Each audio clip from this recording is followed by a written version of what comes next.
Good morning and hello, everybody. I'd like to welcome you to this MPC seminar here at the European University Institute. My name is Martin Roos, and I'm very happy to chair today's seminar. The topic today is the migration-mobilities continuum, rethinking migration as political demography, and I'm delighted to welcome Professor Adrian Favell, who is the founding director of the Radical Humanities Laboratory at the University College Cork, and also professor of social and political theory there. Many of you will know Adrian's work very well. He has written extensively on issues related to integration, immigration, multiculturalism. One of his books is Eurostars and Eurocities, Free Movement and Mobility in Integrating Europe. And more recently, the integration, nation, immigration, and colonial power and liberal democracies. Adrian is currently the holder of an ERC advanced grant called MIGMOBS, The Orders and Borders of Global Inequality, Migration and Mobilities in Late Capitalism. And I believe today's talk will be based on work in that project as well. So I'm very happy to see so many people in the room. I also understand there's significant online interest. So thanks very much, everybody, for joining. And over to you, Adrian. Well, thank you to the Migration Policy Centre, which has been hosting this part of the MIGMOBS project, and to the GMP, the Global Mobilities Project team, who are here today with me and will want to join the discussion. There is a written paper that goes with this. So if you haven't got it, write to me, and I'm happy to share that for the references. What I'm going to do is start with a few propositions. This is a style of work I borrow from the late and great Stephen Castles, a kind of homage to him. I think he was the first to run a migration program at the EUI in around 1992 when I was a student here. And these are obviously meant to be quite blunt and provocative as well. So proposition one, contemporary migration theory is almost all theory challenging the figure of the migrant. Obviously, demigranticisation, methodological nationalism, the impact of decolonization, decentering, a lot of feminist, post-national, and post-human type theorizing is moving this direction. The challenge to categories, middling, migration, reflexivity, intersectionality, infrastructure, and the search for new metaphors like assemblage. I mean, these are not new, but assemblages, nomads, rhizomes, and things. But at the same time, the field, as seen at your average EMISCOE conference, the leading European Migration Studies conference, is essentially non-accumulative, mainly qualitative case studies that continue to reproduce the figure of the migrant in the work. And I'm here sort of evoking Willem Schinkel's call to abolish the subject in a way. We're all still just doing migration studies with migrants as the objects of study, and we seem to all know who or what a migrant is, even though we're open to these new modes of thinking. So proposition two is the point that the mobilities turn, in fact, is already 25 years old. So if we're starting to think about mobilities in mainstream migration studies, this has been around a long time. John Urry's manifesto, Sociology Beyond Societies, Mobilities for the 21st Century, was published in 2000, and I wrote an early, very troubled kind of review as a migration studies scholar in 2001, which you can take a look at. And transnationalism and transmigration or transmigrants, which also originally focused on middling migrants, such as Glick Schiller's work, is even older, 1992. You could trace it, the sort of introduction of these ideas. And we've had really large-scale, massively funded research programs, NCCR on the Move, and the current production of migration program at Osnabrück, on the Move at Neuchâtel, of course, haven't or aren't, I think, really denting the conventional view on migration. And Lorenzo Piccoli is here. The work that introduces the migration mobility continuum to rethink the nexus of migration and mobility, is part of that effort. But, it's very difficult to impact that sort of mainstream sort of idea of migration in a sense. And yeah, there's lots of other programs as well that are doing this, but we're struggling in a sense. And of course, proposition 3, fair play, mea culpa. I've also been part of an effort since, in a way, the 1990s to introduce the language of transnationalism, cosmopolitanism, post-nationalism, things like free movement, focus on global networks, social remittances, etc. All of this was attempting to break with the linear, what we might think of, and I think of as a colonial extractive view of migration, integration, citizenship,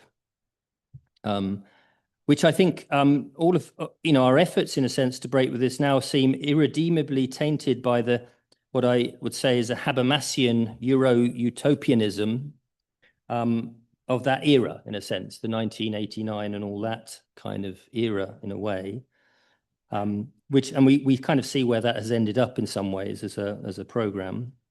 And yet, point 4, recent more radical theorizing about migration as decolonization, ongoing discussions about migration from below or the autonomy of migration are still being asserted. And if you look at something like Tendai Achume's really important articles on migration as decolonization or racial borders, it is in a sense saying very similar things to the older post-national critique, in a way. Race is rightly back in the picture, following critiques of migration studies from people like Alana Lentin or Nick de Geneva.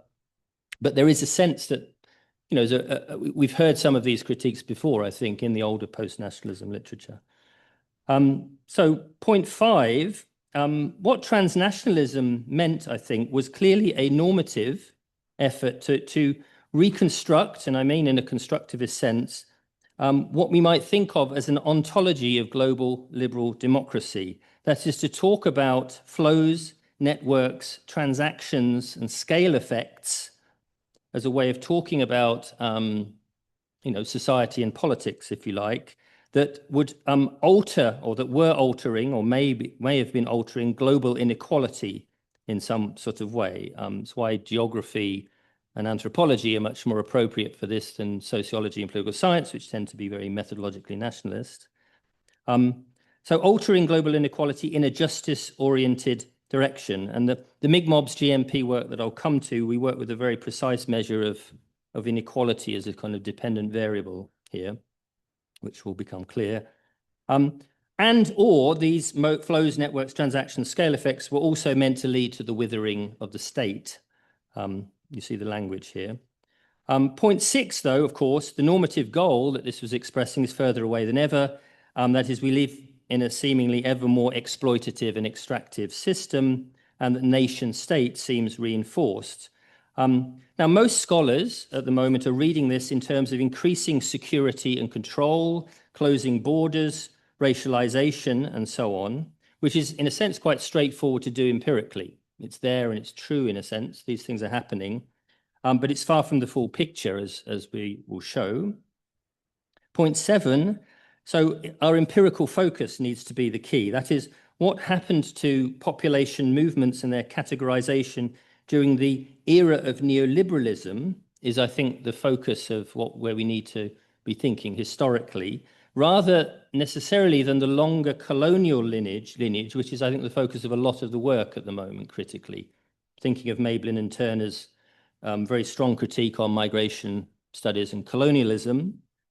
That's the long story. That's a necessary backdrop. But in a sense, we have a much less strong sense of the historical changes during and within the neoliberal period. And this is a key point for our project. So in other words, the evolution from the 1970s through the 1990s and to the 2000s crisis and through COVID to the present, potentially post-neoliberal moment. That is not to throw neoliberalism as a kind of blanket term over that entire era, but rather to chart, this is the punchline, to chart global capitalism evolving in relation to the governance of population movements as a kind of history of the present. And this is point 8. and this is my program, this necessitates the study of migration and all mobilities, as they were originally understood, as political demography, and ultimately I would say as political ecology, which I won't say much about. In fact, our more ambitious agenda, in a sense, with MIG-MOBs and the Global Mobilities Project, is to say this subject must be at the heart of the study of international political economy per se. Okay, so there's some stuff on the table. The Global Mobilities Project is part of MIG-MOBs, as you heard, the Orders and Borders of Global Inequality, it's the heart of the project. It's the project that the quantitative database building sort of core of a project that also involves a lot of qualitative case studies. And as I've kind of made as a sort of announcement with this particular talk today, the goal in a way is splitting open the migration atom. I mean, thinking of if migration, the figure of the migrant is this resilient thing that we can't get into, we need to split it apart. And our hot lab is upstairs at the Convento, and the team is here in a sense. The work then of the Global Mobilities Project and MIG-MOBs builds on Recchi and Favell, our work, that was in work really on EU freedom of movement, you may know, which always contended that it was exploding conventional thinking about migration, borders, and citizenship in Europe.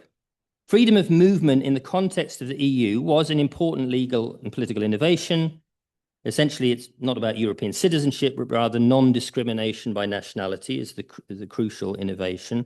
That at its most transformative opened, in a way, the fusion of nation-state society into something that is sort of fused together in our conceptions into a separate territory authority rights layering, using the words of Saskia Sassen, not just in theory, but actually concretely in terms of institutionalized lived experience. And this is why it was interesting, despite all the critical things that we might say about it. This is a liberal construction, which is why it's problematic. So it was as well an innovation in regional capitalism. I take a lot of inspiration from the work of Peter Katzenstein on the world of regions here. So, and this is a far from random example, as you'll realize. For example, Brexit wasn't about immigration, as the public opinion scholars think, which itself reproduces the figure of the migrant, the border and national sovereignty in the way of thinking about it. It was the day that 3.3 to 5 million Europeans, however many there were, who thought that they were just living in a part of Europe, were told that they were immigrants, right? They didn't think of themselves that way.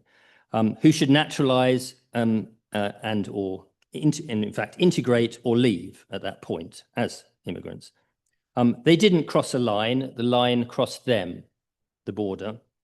And this is, of course, how Mexicans have always experienced their lives in California and Texas. So you see the point, familiar point in a sense. And you get to this point via lots of other routes, middling migration, such as students and nurses, professionals on long-term residency, lifestyle migrants, digital nomads, etc.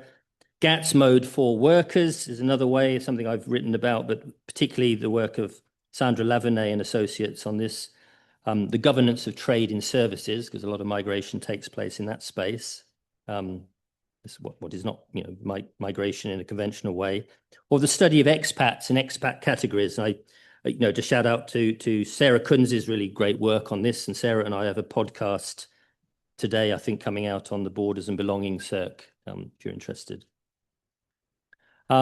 Or by decentering migration to Latin America and East Asia. We're working with Diego Acosta, who's shown that really 200 years of free movement in South America long precedes and exceeds European freedom of movement, confounding us, thinking about migration, or indeed all of the work on migration infrastructure in Asia, which suggests a very different kind of non-immigration-based migration mobilities view. That is a version of global capitalism that cannot be captured in the liberal language of citizenship, rights, democracy, and so on. That is, it offers a different ontological perspective, in a sense, on capitalism. And this is something I think that's very clear when you look carefully at what Biao Zhang is saying with his work with linguists and so on. It's a different ontology it's not a regime, it's not institutions, it's an infrastructure. It works differently.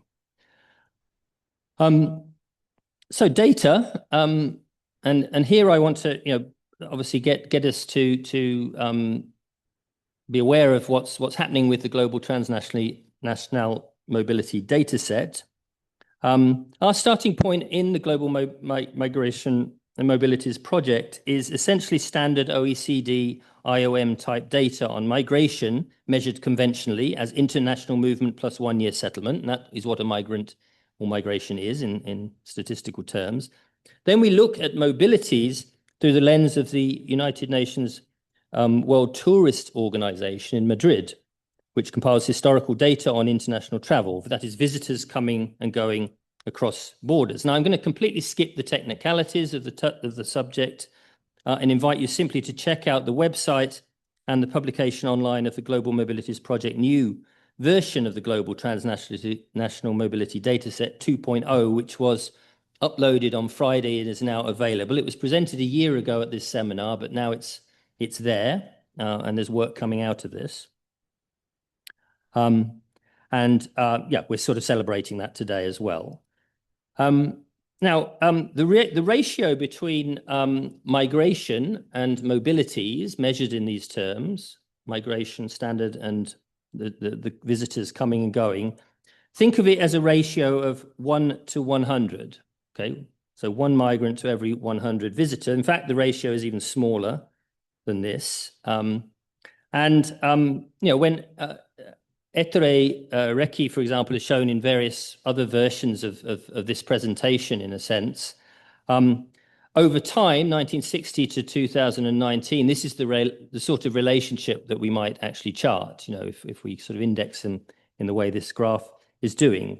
When we trace these two numbers as curves historically, say from 1960, migration has grown steadily, while hardly justifying cries of crisis, perhaps, whereas mobilities measured this way have completely exploded exponentially. And this is the sort of world of neoliberalism that we need to be thinking about. And it looks like this, when these are the lines that these were presented last year, in fact, of the, between less than 0.4 and 1.6% of migration relative to the mobilities in the various different international regions. What's happened? Sorry.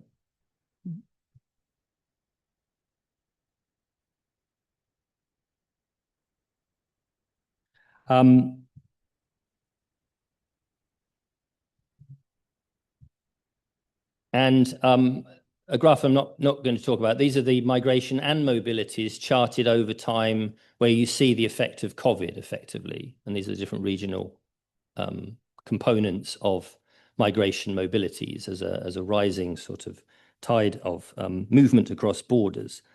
So what I want to do here, so go look at these kinds of data in the data set. What I want to really ask here is, what does this all mean in political terms? Something in plain view in 2022, as far as we got with the data, is being invisibilized, whitened, if you like. And the effects of COVID seem to have been overcome in some ways. The line is going back up, and indeed, is becoming a kind of continuous line, as dramatically as they caused the world of mobilities to actually change during the COVID period. And we might ask rhetorically the question, are we still living in the same world after COVID? And I think the answer to this is obvious. We're not. It's a very different world as well. And what we are witnessing then is the political effect of symbolically ratcheting up immigration as an issue, even as it diminishes statistically, in a sense, alongside the everyday world becoming ever more visibly full of foreigners. And it's this relationship between the symbolic focus on immigration and the migrant as a kind of political issue versus the invisibilization of mass mobilities that I would suggest is the key political dynamic that we might be beginning to think about. And I think it has a relationship to populism and the fate of present-day liberal democracies, in a sense. Now, I presented this all in Cornell University in March last year, and I had barely presented 3 slides before the distinguished sociology of migration, Victor Nee, stood up with his hand, economic style, after 3 slides, and said, hang on a moment, I can't believe what you're saying. You're talking about tourists. Why are you talking about tourists? We're not interested in tourists here. We're interested in migrants, migration. Okay, but think of cities for a moment. We have no difficulty seeing transient daily populations as an integrated organic part of the city as a unit, coming and going, very much part of the vital statistics, the economy and culture, the smart city, and so on. Yet for the purposes of politics, sociology, economy, even culture, in the unit of the nation as such transient foreign populations, the visitors, in other words, the 99%, if you like, of the cross-border movements, are literally invisible, except, of course, when the locals start listening to the sound of all the rolling suitcases and we start getting the quite problematic issues and politics arising around Airbnb, which is a sort of subject that pops up, I think, out of this kind of way of thinking. Look at the great work that's just been published by Aguilera, Artioli and Colombe on this, on housing. And just to return to Brexit a moment, and excuse me, I'm British. As we know, the pundits all say it was immigration that done it, right? Matt Goodwin, who you may have heard of, his sort of famous graph about, you know, all the things that cause Brexit, and immigration is this massive term in the middle of it. Basically, you know, Big Dave Cameron, who was an inveterate political gambler, screwed up by staking the nation on a promise to meet an annual net target of 300,000 immigrants per year. And when the line of EU immigrants crossed the line of non-EU immigrants, which was falling, the line of EU in the spring of 2026, boom, and we had Brexit. And this is crossing the race line, as they call it. But surprise, you know, after taking back control, in 1 year before COVID, 2018, roughly speaking, there was still 350,000 net migrants, and the figure continued to rise under Boris Johnson. But despite the fuss and despite all the politics that was generated by this failure of Cameron to manage migration as such, Britain was, in fact, taking a miserably low proportion of refugees in Europe at the time, something like 35,000 refugees annually. So that's like a 1 in 1,000 relationship to border crossings. And yes, there were illegal boat crossings, and these may be numbered in dozens or maybe in hundreds. People suggest more now, but the proportion might be 1 to 1 million or 1 to 100,000 in terms of what we're talking about, the ratios of border crossings. In any event, a handful in relation to what was happening at Heathrow Airport. And at the same time that year, and this is the really key figure, 35 million people are crossing the border, according to the visitor statistics. So that's the proportions that we're working with again, the 1 to 100 and all these other proportions. 800,000 of these visitors were Chinese, spending an average £2,000 a head, which is about getting on towards 2 billion as a part of the economy. And we shouldn't assume that this economy is anyway bounded by the British state, given, you know, we have WEPE and other things that are, you know, other things are going on with the money than simply contributing to the construction of British society or the British nation. So all of this is, to say the least, tantalizing. It's an interesting fact we build out of. And we know from quite, well, and I want us to sort of be taking that seriously. I mean, this is what we're here to really discuss today. We know, of course, that from critical migration studies, that the direction of migration politics and policies, the bit that focuses on the small part of the ratio, is moving in a certain direction. And I take a lot of inspiration here in this type of political demography from Bridget Anderson. Her work, Us and Them, is a key foundational text here. Certain mobilities, such as students and care workers, have found themselves moved with hostility into the migration category, made subject to earnings thresholds or limitations on family. And of course, we have the bordering politics of Trump on visas, H-1Bs, international students, ICE, and so on, that suggests a wholesale re-migranticization of population movement. That is a hallmark, although it's difficult, of course, with Trump to sort of figure out what part of it is symbolic theatre on prime time and which part is the ongoing politics of smoke and mirrors that we're talking about here. On the other hand, aggregate numbers of border crossings, as well as our anecdotal sense of the explosion of cheap airline travel since COVID lifted, suggests something else is going on here. Free movement accords have continued to proliferate globally. Diego Acosta, our colleague who's running the Free Move project, is charting the extraordinary explosion of free movement accords that continues to develop. And the massification of mobilities globally that has followed the astonishing expansion of middle classes in the global south, that is charted by Branko Milanovic, has continued to move in an ever more refined, extractive and exploitative direction. What I mean by this is a kind of dynamic in the global capitalism of population movements that is facilitating at once forms of high-end frictionless travel, the citizenship 2.0 at one end, mass tourism and touristification, and indeed massification of mobilities in the middle, which is why we have the rising figures on mobilities, along with ever more global destinations in the middle that people can move to, including global south citizens, as well as the multiplication of labor corridors and transnational labor markets at the other.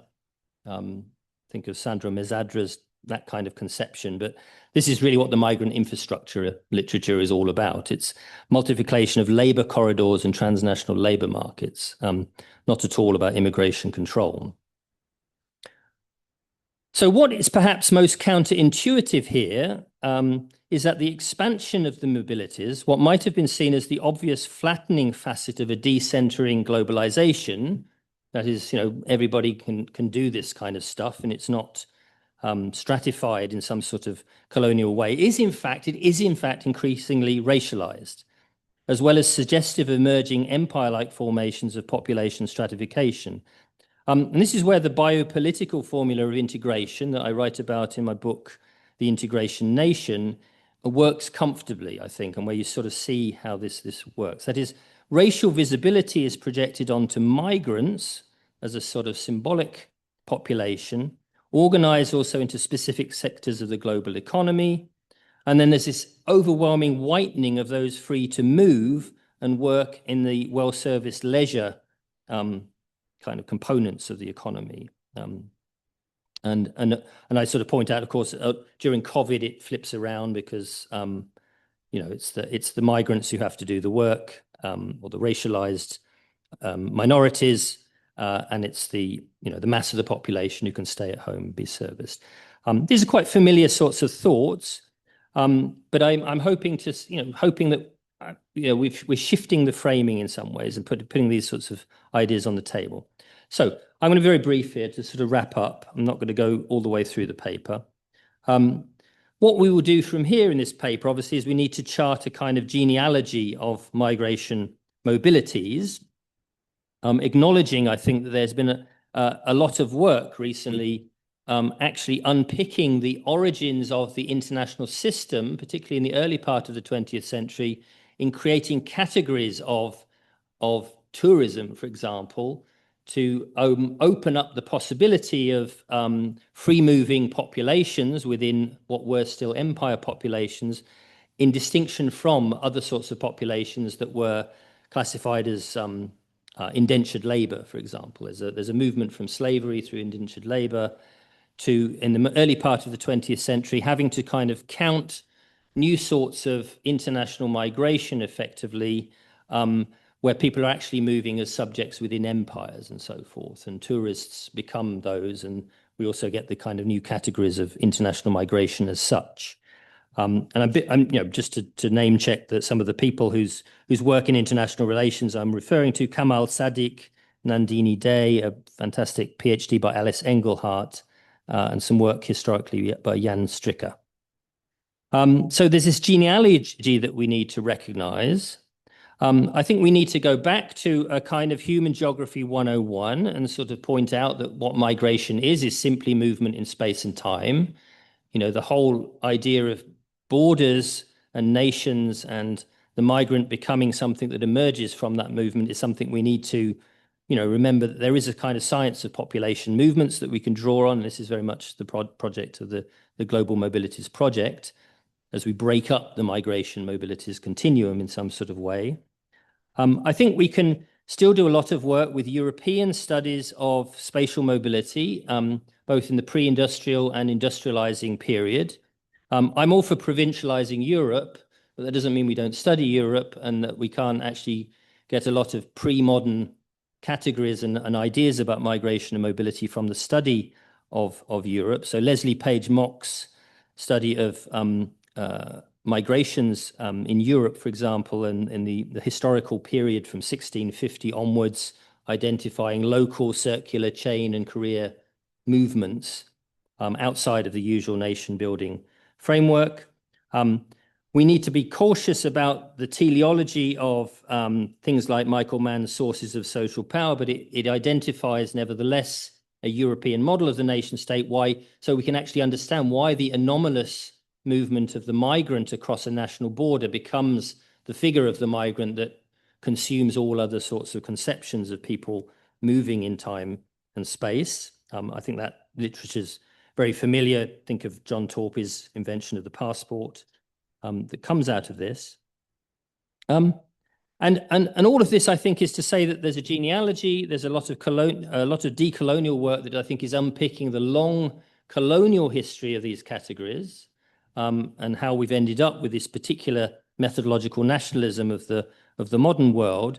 But that our intuition in MIG-MOBs and the Global Mobilities Project is that we will discover equally vivid mechanisms of distinction and domination in the recent decades by examining closely the evolution of migration mobilities categories in the neoliberal era. That's basically what we're doing in MIG-MOBs. I invite you to look at the MIG-MOBs project and also the case studies, which are studies of migration mobilities systems in Latin America, East Asia, Africa, Europe. And I'll close there because there's a lot on the table, I think. So thank you. Thank you.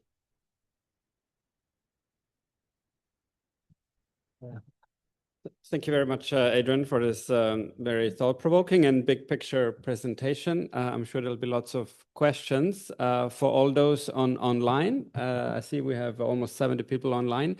If you have a question, please type your questions in the chat, and I will then read it out, and Adrian will try to address all the questions we get. But we'll start in the room here. So if anybody has any questions, please let me know. Martin? Hi, Martin. Hi, Martin Fink here from the Schumann Center. Thanks a lot, Adrian. So there's a lot to go at because it's a really impressive project, and that crosses all kinds of disciplinary borders as well. And I like this genealogical political demography approach. I wonder how this works in practice. So this goes to how do you connect the quantitative part and the qualitative case studies in your project? And because for migration, it's maybe easier for many of us as with a migration research background to imagine how this might work. For mobility, this is maybe less tangible. When I look at your case studies, right, which was also reflected in the map that you point, of course, what is nice about this that it reflects this transnational component because it's people from a certain origin in a certain destination, but it still seems to be mainly prioritizing migration. Chinese in Britain, Syrian refugees in Britain, Ukrainians in Ireland, and so on. I can see that there are also some maybe Bolivians and Venezuelans in Chile and Argentina. Maybe that covers more the mobility aspect. But I wonder if you could say something, first of all, about how do you capture mobility empirically, right? This dynamic, which is quite fluid. And secondly, if you talk about political demography, do you theorize any interaction between migration and mobility? In the sense that when we think about here in Florence, of course, most of Florence fits very much in this picture that you show, where, of course, there's a lot of tourism, right? But also a lot of migration. But the big picture is that there are many more tourists than migrants. But what does this mean for let's say, both the political dynamic of regulating migration and for maybe transnationally for people's experience? Are there any interactions between migration and mobility in your political demography perspective? Thanks. Yeah. So this works quite as a nice commentary in some sense on the whole project. Martin, obviously familiar with the project, as we've talked before. I mean, first of all, I was mentioning the Chinese in Britain. Obviously, I'm talking about the Chinese. We're clearly also interested in all that visitor data as well. So, it's a subject that indicates, I think, that there are other things going on than simply focusing on the 400,000 Chinese that show up in, say, the survey of the Chinese population in Britain, who may or may not include the students and so forth.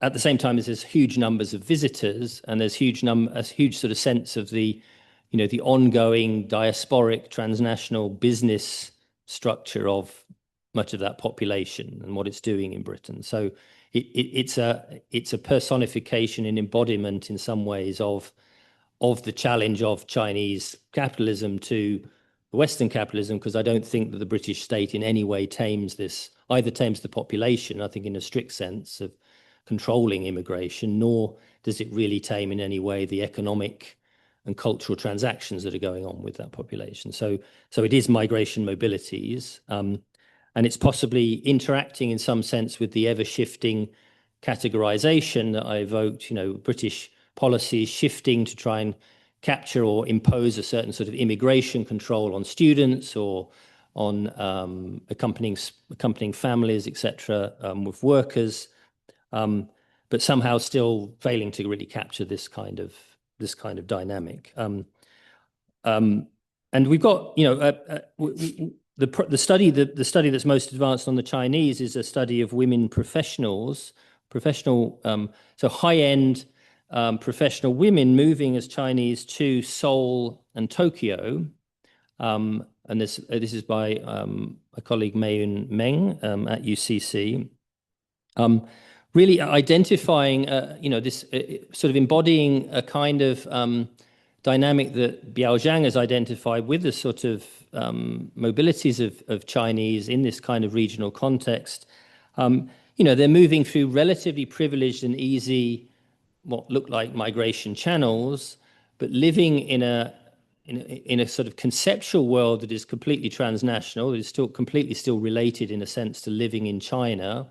They're offshoring their lives in a sort of medium term in order to manage their exterior relationship with China. They're buying houses.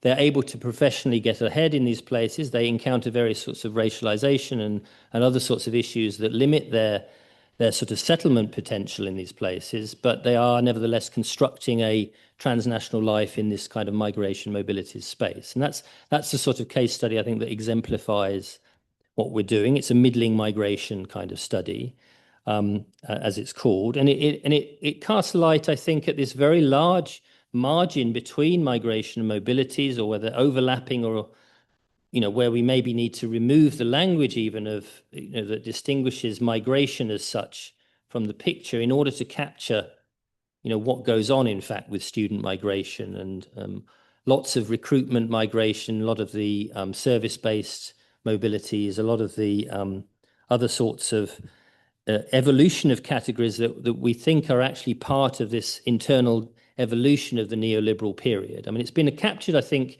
immigration, it's been captured relatively well by Boucher and Guest, but again, that's a book that really is only talking about migrants. It hasn't opened the box. It hasn't opened the mobilities box sufficiently to see that there is this, in a sense, a continuum that runs from the flexible labor force moving in an infrastructure and the tourists who otherwise we think are completely irrelevant in some sense, but in many cases are, in fact, mobile populations existing in a sort of mobile lifestyle. So taking seriously the older mobilities literature, but trying to operationalize it in some sort of way. And we can get maybe into the details of how we do that if somebody wants to follow up. All right, Claire. Claire Fox-Rist from the Migration Policy Centre. Thanks, Adrian. It was a lot of food for thought. And I haven't read the paper, but just from listening to what you've said and answers to the question there, I wanted to ask you more about the political demography side of it and the politics generally. and how this, you know, how you see this change in movement from, as you talk about, the kind of colonial lineage to the new liberal era. Like, who are the actors and the interests involved, and how do you see those having shifted over time in terms of a kind of a left-right spectrum? You know, and does that sort of traditional left-right spectrum still work within this sort of new conceptualization that you have of migration and mobilities? Because, you know, some of the topics that you touch on in terms of, you know, transnational economics and the Airbnb that you spoke about in terms of movement of people and impact on social services and local communities, or if we think about the environment and the impact on environmental issues with cheap travel and those different dimensions of mobility, who are the relevant actors? Who are the kind of, or which are the social movements that are relevant to this? And how do you think those kind of interests and political organized groups feature? Yeah, I mean, it's, you're giving us some very good pointers, I think, as to how, you know, how we might want to pull in to the study of political demography, the, you know, obvious kind of the tools and methods of an international political economy approach. I think our argument starts off really with the sense that, you know, so much of the international political economy work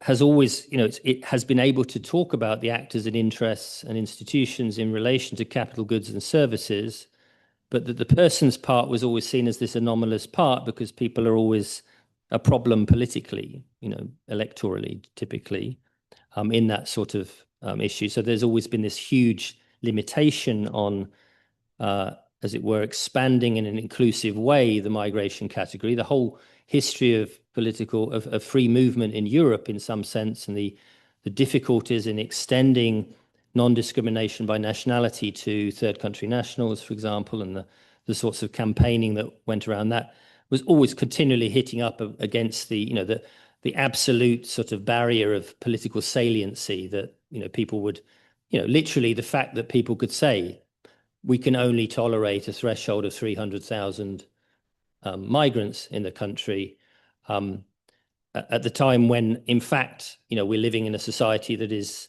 hugely porous, you know, with people flowing back and forth. So it's a kind of smoke and mirrors operation, of course, that falls apart and causes, you know, effectively has caused the collapse of liberal democracy, it seems, you know, in some sort of way. So think about, you know, thinking about the traditional political economy of migration, Jim Holyfield's sort of work in a way, or, you know, the old sort of Gary Freeman type of work, but actually thinking about that in terms of all of these other populations that have to be invisibilized or put off the books in order to maintain a steady state of global capitalism in some ways that is, you know, developing all the time around an ever more open border, effectively, is what we're kind of claiming, although it's an ever more effective and open border that is hugely stratified, racialized, and privileged for some and completely blocked for others, and so forth. I think those formations also are kind of pushing us to think differently about, you know, the reemergence of empire-like formations that also contain, you know, again, migration scholars have pointed very openly to, you know, how does the Spanish Empire or the British Empire affect migration policy?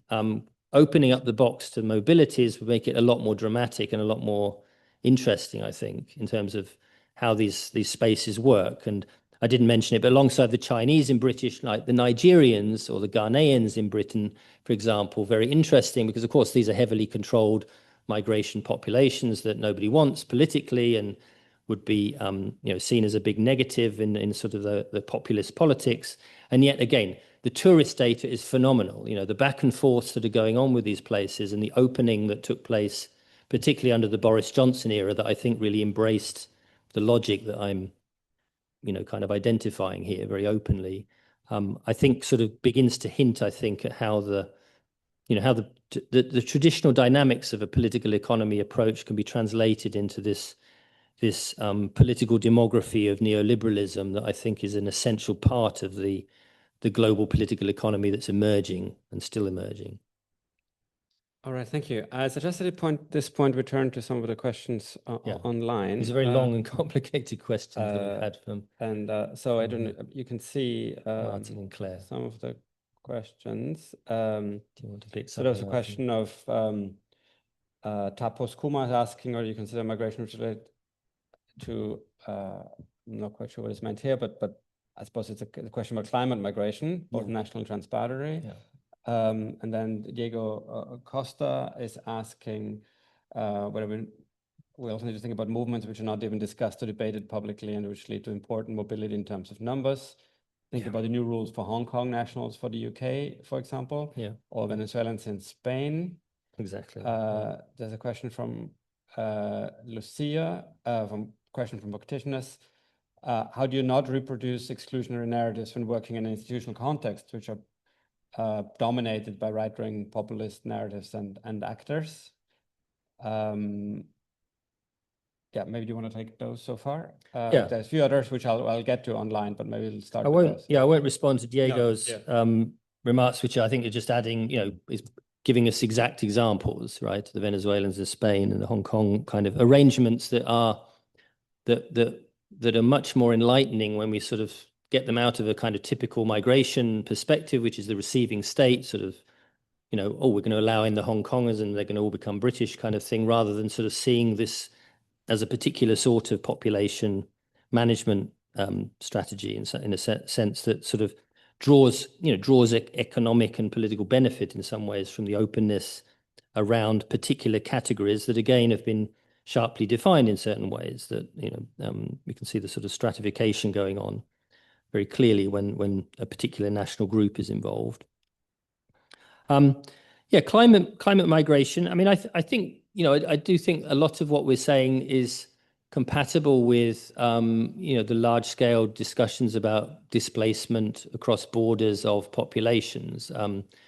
That's captured in the general international organization of migration view as a type of migration, but shifting populations across borders as a displacement actually might be a lot of sort of refugee and asylum migration experiences actually have a kind of mobility story to them. I think that's one of the things I would draw from the work of my associates Keira Arouche or Tesfalem Yemene, who I work with at Leeds, on Algerian, on sort of sub-Saharan Africans moving through Algeria to Europe, or the experience of Eritrean and Somali migrants moving across borders towards Europe. There's distinctive mobility patterns because there's often back and forth, and there's ongoing kind of transnational dimensions to the effects, what are effectively the mobility's effects of climate migration.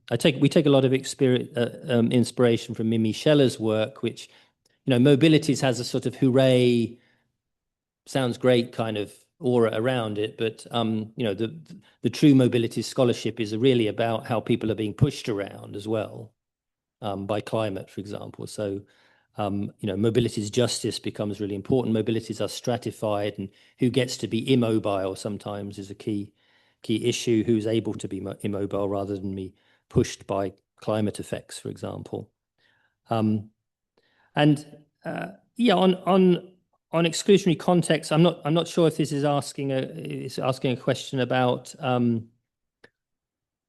it could be getting into the kinds of issues around positionality and critique and so forth, and how we work as a group in relation to these sorts of subjects. And I think my general sort of sense of academic work is that we've made a big mistake in kind of chasing after crossing the line into policy advocacy or fact-based research. I know this goes against Migration Policy Centre, the main thrust of the Migration Policy Centre's work, which of course is great work in that direction, but that there is a real need for this kind of autonomous critical work that is willing to ask radical questions about our everyday doxa around migration and immigration politics in order to break open the kinds of decolonial critiques that we know are out there. So there's plenty of critiques. Everybody knows the story in a critical sense, but we do need to somehow do that work, I think, in an empirical way. And MigMobs is a ungainly kind of combination of critical, quite ethnographic and sort of grounded case study work, qualitative work, with a large-scale migration database in which we're jamming together people that really have different sorts of methodologies, I think, in order to sort of get to the critical potential of the work, and not just be trapped in a sort of circle of critical migration studies, which I think is very familiar, and we know what that is saying, but how do we operationalize that in a way that maybe can offer different perspectives to the standard migration policy kind of work, which is, much more attached, I think, to the standard categories. Can I just come in with a quick comment or question, which was kind of inspired by your comment on Brexit, and where you basically say that there's been so much emphasis on the causes of Brexit, the parent causes, and it was immigration, and then you said, I think, that instead of kind of focusing on immigration, what one could have also said is that all the EU nationals have lost their rights, basically, in some ways. And so I suppose my broader question is, so how do you see yourself interacting with the kind of work that you criticize or that you're critical of? And so, I mean, you could say there's a lot of work on the politics of immigration, right? And there's a lot of work on that uses this kind of methodological nationalism, and then sometimes my work falls into that category. And I suppose the argument is that we need to understand what motivates people, what are the interests, and what drives policymaking. Yeah. And so what exactly? So how would you speak to that kind of literature, if at all? Would your argument be that we need to shine the light on something else? But because, of course, there's obviously a politics of the blurred distinction between migration and mobility as well, right? I mean, when I'm familiar with that with regard to international labor migration, obviously there's the people actors who would like mobility, but running up against political constraints, would like to turn the migration that they support into mobility. So multinational organizations are a good example, that a lot of the way multinational organizations move people around the world is often through intra-company transfers, which are often kind of talked about as some sort of mobility scheme, which goes around migration controls. But often when the public find out about that, then there's often a backlash in terms of, well, we didn't know about this. Or, whenever you hear about there's a new trade agreement and there's migration mobility as part of the trade agreement, the backlash is, well, we didn't know. There's a kind of democratic lack of democratic oversight, that there's always mobility happening that we didn't know about. And so how do you engage with people who say there's evidence that the people want some control over this, and the more mobility we have, the less control, right? Well, I mean, partly we're arguing that they're losing control all the time because it's being invisibilized and so forth. What's actually going on in some ways with government, with sort of the state's ability to kind of juggle these open border dynamics.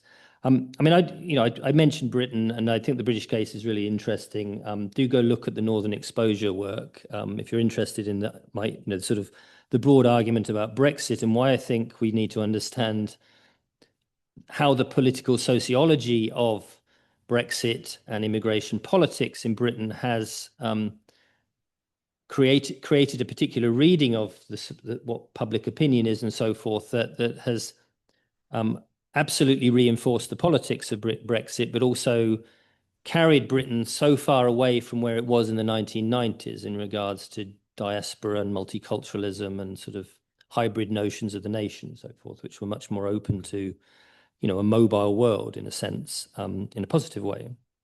And I think that's really the big message here is that we need to think historically about the renationalization of borders and the renationalization of thinking about migration as a contingent historical process that has masked something that is an ongoing denationalization, in a sense, of the population systems in a whole, which is the mobilities that we're picking up across borders, and that is shifting at the same time towards a different world where you have a sort, something more like an empire-like formation. I mean, so people have been talking about these terms in a general sense, but I think there's a way in which we can kind of see this kind of dual dynamic between migration control, which is apparent on the one hand, and the sort of opening up of borders on the other, that is apparent also in the data about mobility, and how these things get disconnected somehow politically over time. Okay, thank you. We've got a couple of questions online. Is there anything else in the room before? No.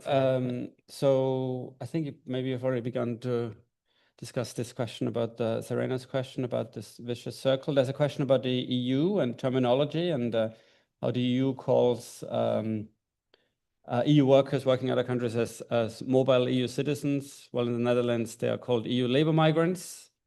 How does that relate to your political demography approach? And there's a question from Andres Kovacs. Where would you place cross-border commuting, usually for the purpose of work, in your model?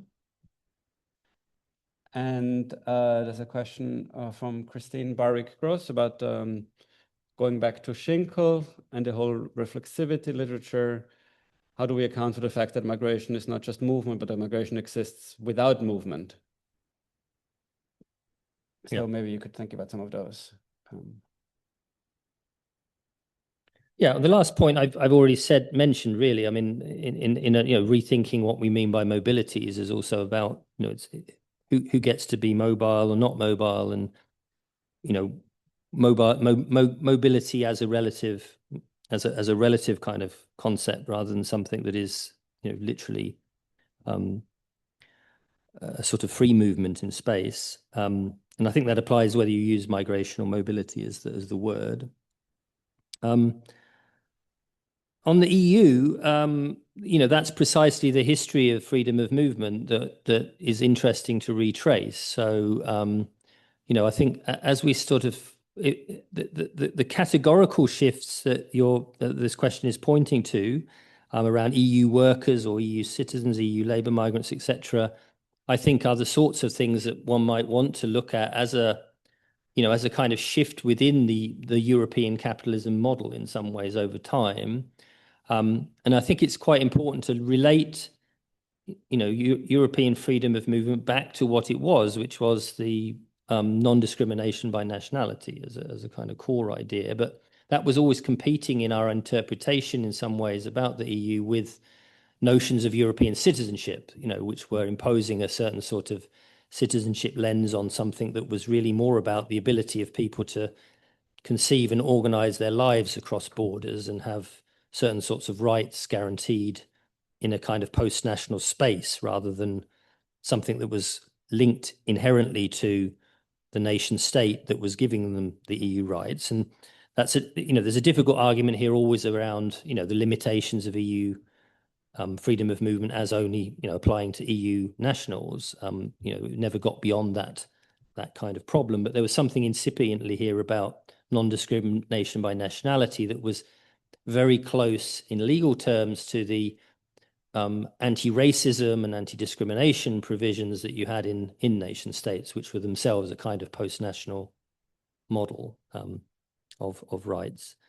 So I would suggest that what the question is pointing to is precisely the historical transformation and loss of those kinds of conceptions, as we maybe have a very different conception now, given all the limitations with Schengen and border control kind of coming back in to the picture.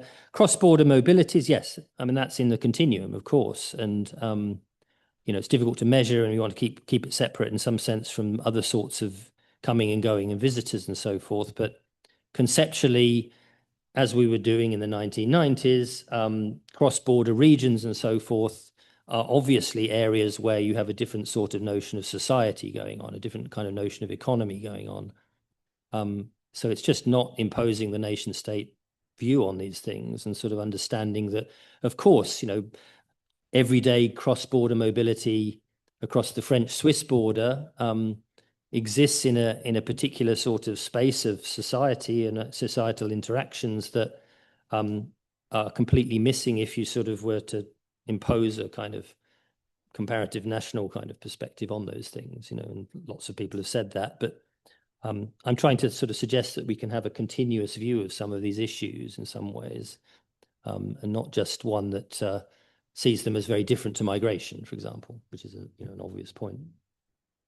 All right, thank you. It's 12 o'clock, so I suggest we bring this to a close. So I'd like to thank Adrian very much for a really interesting the audience here and the audience presentation. online. Thanks very much for listening, and do be in touch if you'd like to get the paper or. Exactly. Thank you, everybody, and do keep an eye out on the MPC website for upcoming seminars, of which there are many. So thank you, everybody, and have a nice day.